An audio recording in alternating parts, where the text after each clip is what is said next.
an ongoing effort. We all need to remain vigilant, and Congress may act on this as well. Yeah, thank you, Brad, also from Utah. One thing that I would encourage, and I hope the direction you might take, is you clearly can't regulate content. That would be impossible. What I would hope that the direction you might approach is to identify and label content. That way I, as an end user, can set up filters that I know will work and make sure, okay, this content is in this category, this content over here is in that category. And if there was some framework in place that says, okay, content, you can put anything you want on there, but it has to be properly and correctly tagged so that I, as a consumer, can make an informed choice about what content I want to allow into my house. Are there any initiatives along that direction, and what do you see needing to be done, maybe legislatively or by rule, to have something like that happen? We have a proceeding ongoing right now that actually looks into exactly that. Keep in mind that filtering software does that. So you can have filtering software on your computer that helps filter out at least the pornographic stuff. It's not going to give you ratings, however, so it won't be like this is G-rated, this is PG, you know. And then there's all the confusing ratings of television content, which I don't get, and I'm an FCC commissioner, and it's hard for me to follow. So, but the net neutrality proceeding actually could undermine that as well. So keep that in mind. The proposed rules really could undermine that ability. If all traffic has to be treated the same, what does that mean for these types of initiatives? So keep that in mind. Commissioner, thanks for being here. Pete Illaway from Wyoming. Whereabouts? How could adding more federal regulations help expand broadband and the Internet? Well, I think one of the areas which is outside the FCC's purview that I would like to see implemented and included in our National Broadband Plan, which is due February 17th to Congress, but I don't know what it's going to look like yet. That's a long story. But anyway, would be some tax incentives. So, for instance, what can we do? You have 92, maybe 95, depending on how you want to count it, % of America has access to some form of broadband technology. You could say 100% if you want to include satellite. Satellite's not good for gaming, for online gaming, but it's good for downloading stuff. It's very strong with that. But anyway, so what can we do to get a higher degree of adoption? If 63% of the households have actually subscribed, but 95% have availability, what do you do to close that gap to get closer to 95% penetration? One thing I think we could do is a tax incentive. So treat capital expenditures as expenses. So in other words, can you expense what would normally be a CapEx to promote telecommuting? Or Wyoming, let's say for a rancher, small business person, so their computer and broadband connection could be expensed more quickly, at least their computer. For technology, accelerate the depreciation schedule as well. I think that would help. What that does, that'll help stimulate more broadband adoption at home.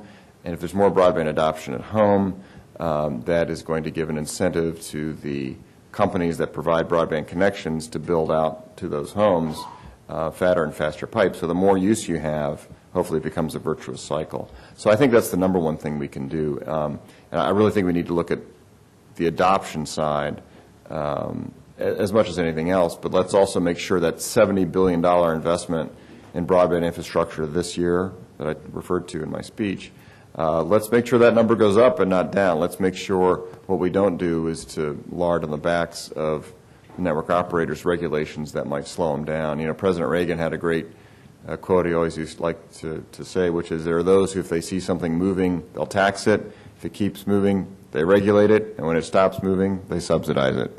And we don't want that to happen with the Internet. This is going to be the last question. Thank you very much. Thank you. Gene Ward, Hawaii State House. You spoke earlier about, is the Internet broken? On the Broadband Task Force in Hawaii, we looked at what was going around in the rest of the world, and we're like, Korea is 10 times, Japan is 5 times faster than us.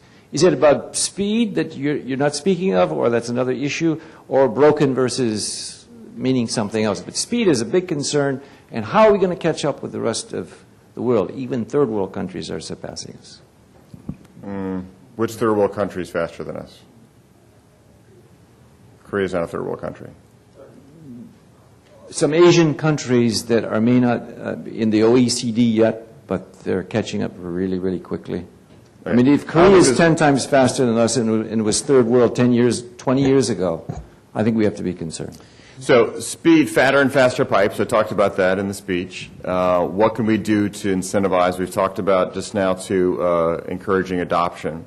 Korea, keep in mind there are different challenges. If you look at some of the OECD rankings, by the way, statistically are very flawed. I wrote a Wall Street Journal op-ed a couple of years ago about how it's very flawed because it looks at adoption on a subscriber basis per capita versus a household adoption rate. We actually do very well in a household adoption rate. But when it comes to speeds, yes, in Korea, where at least a third, if not almost 50% of the population lives in apartment buildings in a couple of major cities, it's very easy to wire a nation like that with fiber. What we need to do is get more fiber deployed, I think, to get, virtually unlimited bandwidth, certainly 100 megs is the standard right now.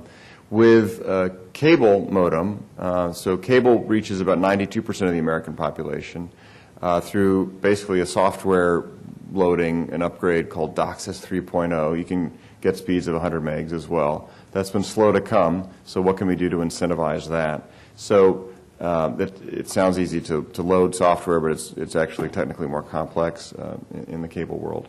So those are all coming over the horizon. In addition, we have wireless technologies that are coming over the horizon. There's WiMAX that has speeds up to 100 megs. There might be concerns about carrying around a device that has that kind of power on it, and that's something else we can address later. But what we auctioned off in the 700 megahertz, remember the digital television transition of last year? You got so sick of those ads, I'm sure you saw. But anyway, the devices and the networks and devices that we built out there, they have the potential for nationwide ubiquity at 100 megs and maybe up to 6 players per market in addition to your phone company and cable company. And then that's in addition to WiMAX. There's a company called Clearwire, which is rolling out across the country as well. So those are all coming over the horizon. I'm pretty bullish on America's future. I think we're going to leapfrog the international community because consumers are really saying they want mobility almost more than anything else. And we're going to be able to offer them mobility along with high speeds, I think. But in the meantime, there is, as I said in the speech, no substitute really for fiber. And we need to keep that trend. Of the past 5 years, we went from 1% of homes passed by fiber to 15% in 5 years. That's very significant. What can we do to make that more of a hockey stick graph?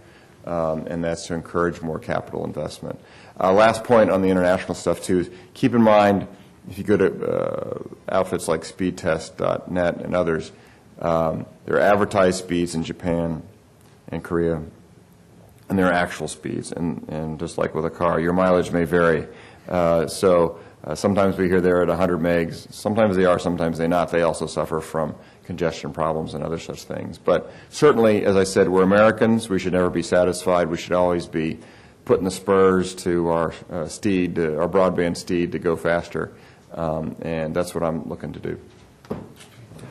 Thanks. Well, if you would all join me, again, the opportunity to have someone from the FCC to speak to these topics is spectacular, and thank you.